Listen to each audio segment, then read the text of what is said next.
A Causa Secreta, conto de Machado de Assis. Estamos no quarto vídeo de leitura.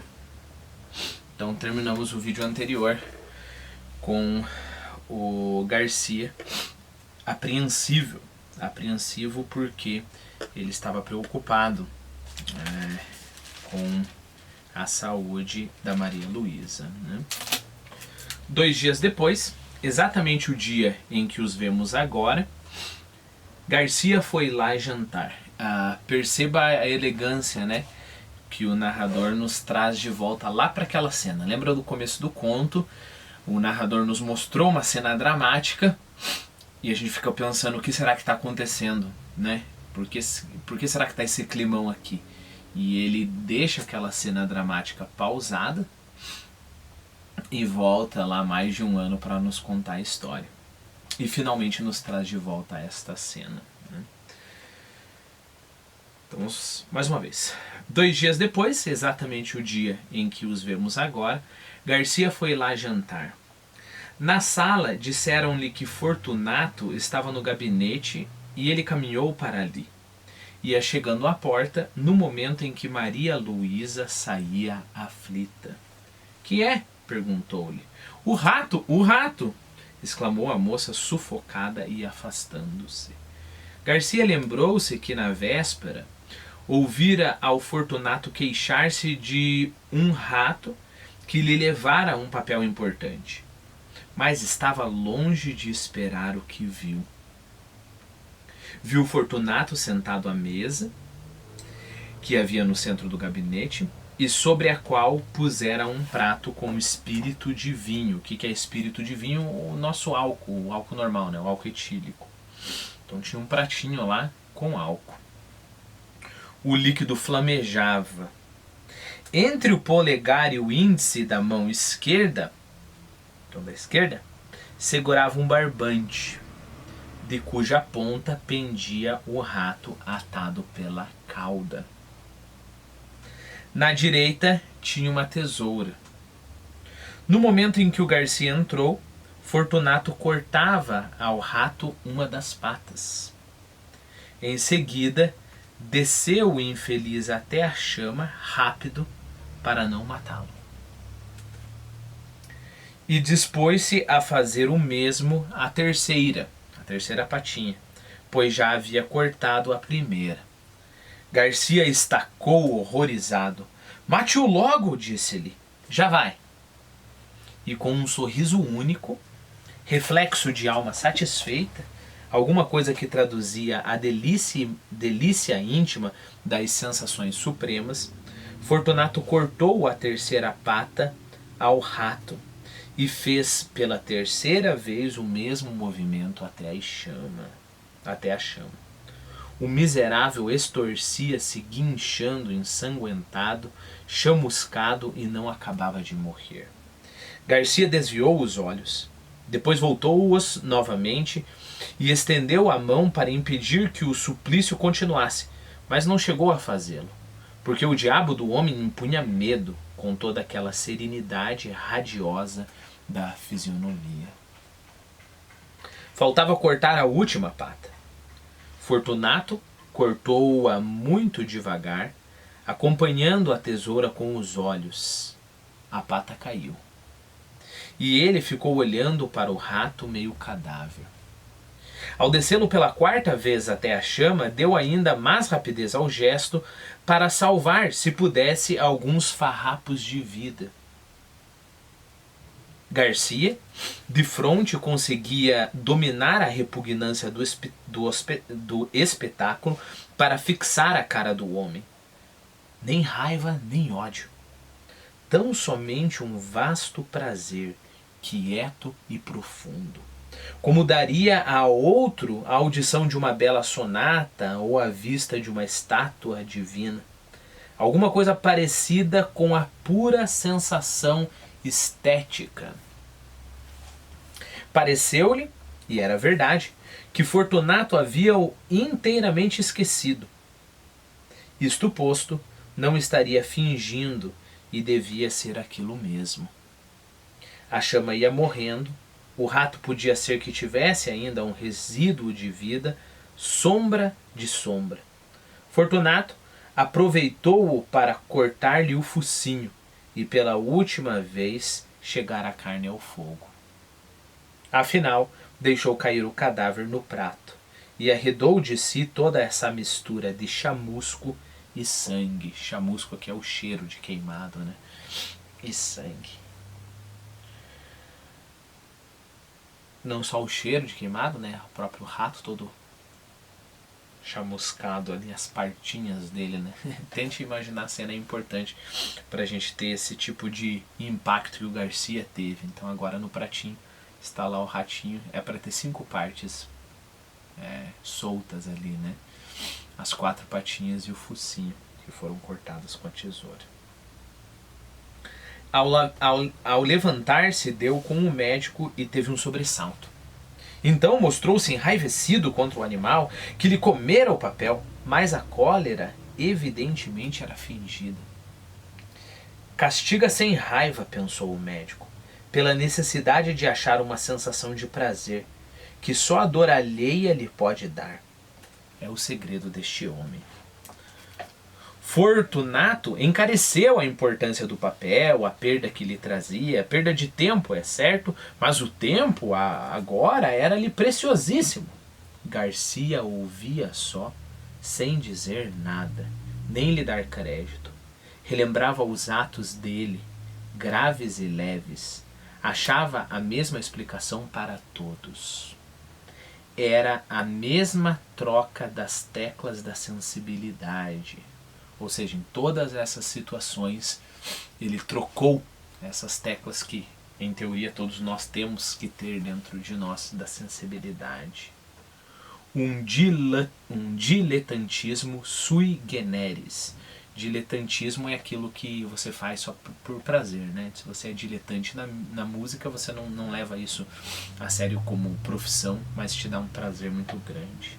E sui generis é que só há um tipo de coisa, né? É único, simplificando a expressão, né?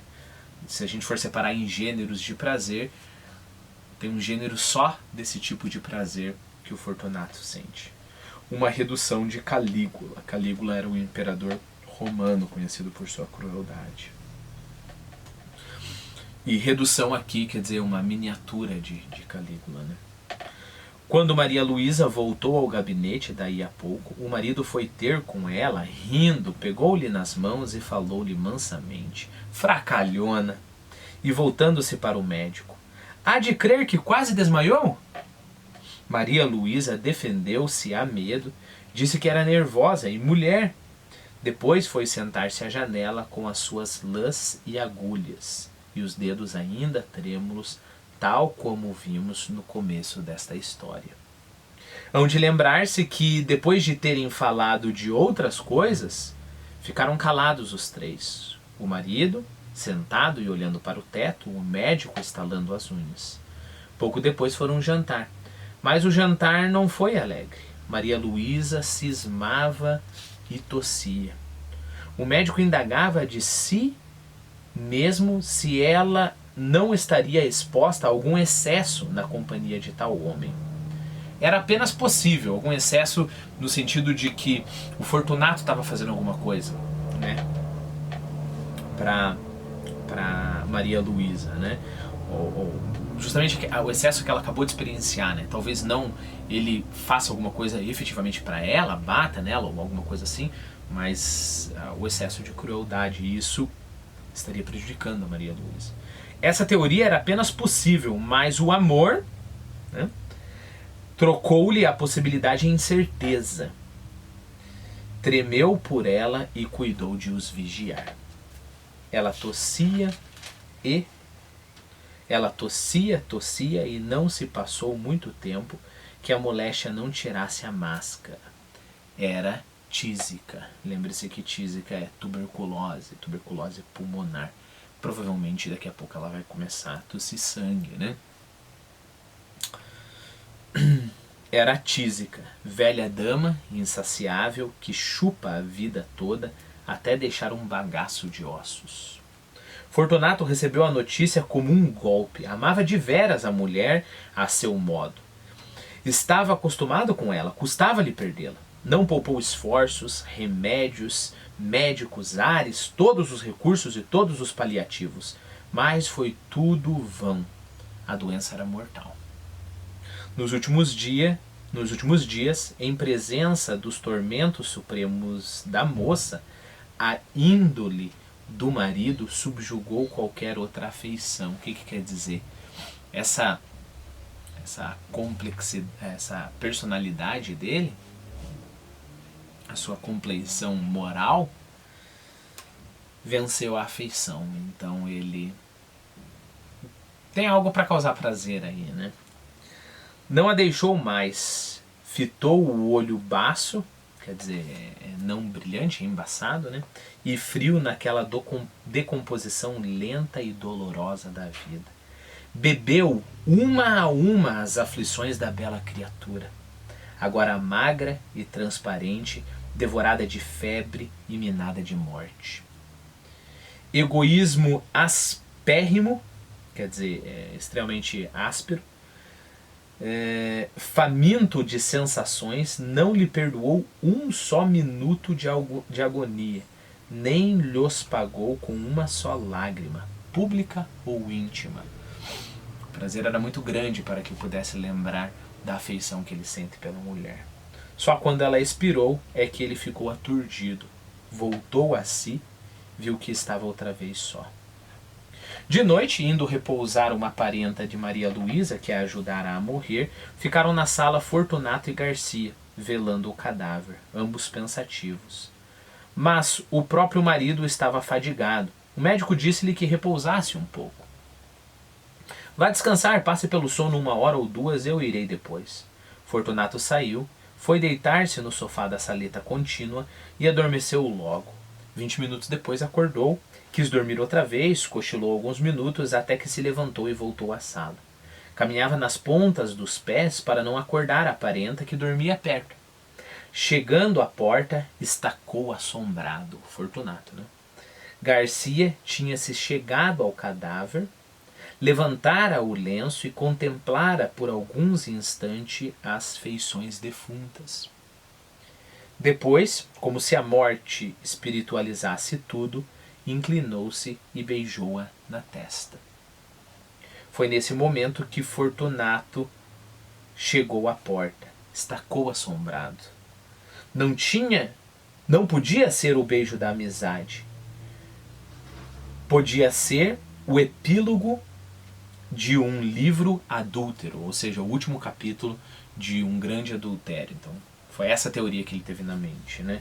Esses dois aí estavam me traindo desde o começo e aqui está a despedida. E a gente sabe que não é verdade, né? Os dois nunca... Ele enterrou os sentimentos, ela fingiu que nem era com ela e ficou por isso mesmo. Não tinha ciúmes, note-se.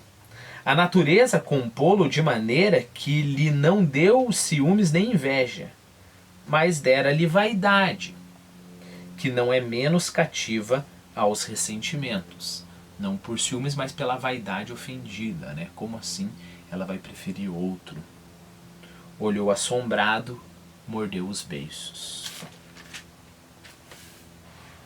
Entretanto, Garcia inclinou-se ainda para beijar outra vez o cadáver.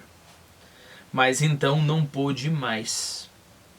O beijo rebentou em soluços e os olhos não puderam conter as lágrimas que vieram em borbotões, né? Tipo, como se fossem lufadas, como se fosse uma fonte, né? Saindo água.